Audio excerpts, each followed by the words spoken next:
Ama çok etkin değil. Çünkü mazlum her zaman mazlum olduğu için mazlumun sesini onların içinde de bir sürü mazlum.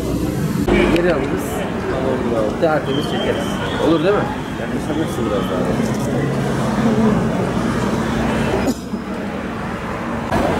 Zörfürük anlayamıyorum abi. Terazinin bir sürekli.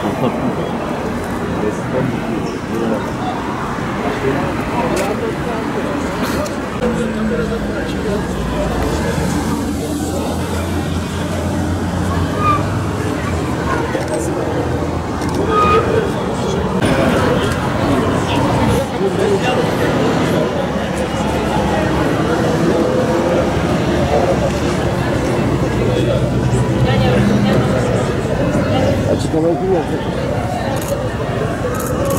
Kıymetli basın mensupları, kıymetli avukat arkadaşlarımız, İsrail'in 7 Temmuz'dan beri işlediği katliamları dünya kamuoyu yakından takip ediyor.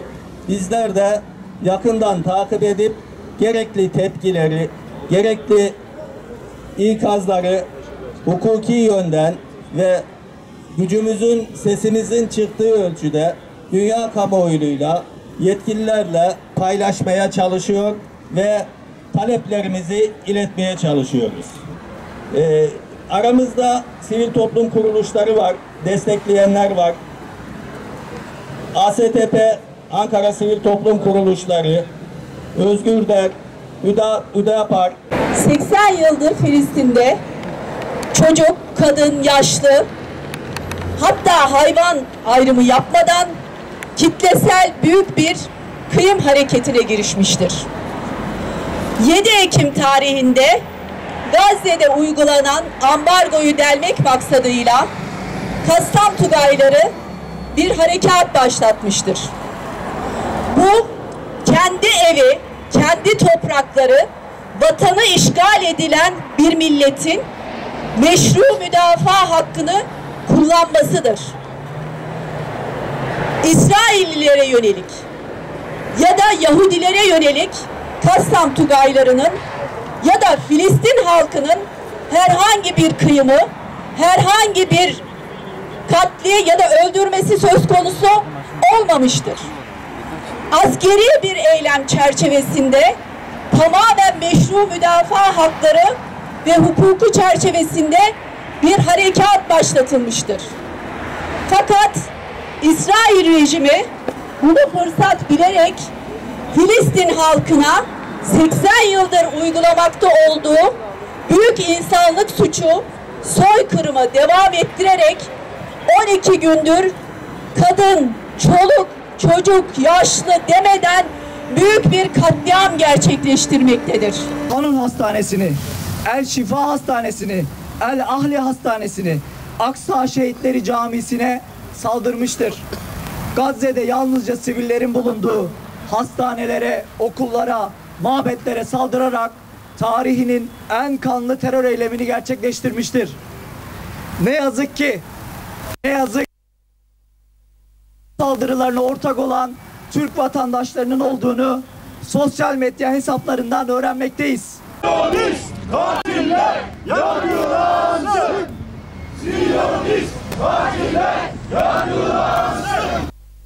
Tarihinin en karanlık, vicdan sızlatan eylemlerinden birisine imza atmış, çoğunluğu kadın ve çocuklardan oluşan ve bu insanların bombalanmayacağı düşüncesiyle sığındıkları hastaneyi bombalamak suretiyle henüz tam rakam belli olmasa da çoğu çocuklardan oluşan 500'e yakın insanı katletmiş ve binlerce insanı yaralamıştır. Türk Ceza Kanunu'nun 13. maddesi gereğince bu suçlardan dolayı Türkiye Cumhuriyeti mahkemelerinde de yargılama yapılması mümkün olur. Bugün katil, haydut, vahşi sürüsü İsrail'in Filistinli kardeşlerimize yönelik işlemiş olduğu suçlar noktasında Sıhhiye Adliyesi'ne gelerek suç duyurusunda bulunduk.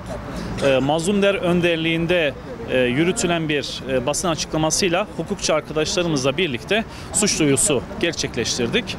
Malum olduğu üzere İsrail bütün dünyada uluslararası hukuku hiçe sayarak bir milleti, bir kavmi topyekün soykırıma tabi tutacak bir havadan, karadan bombardıman yapmaktadır.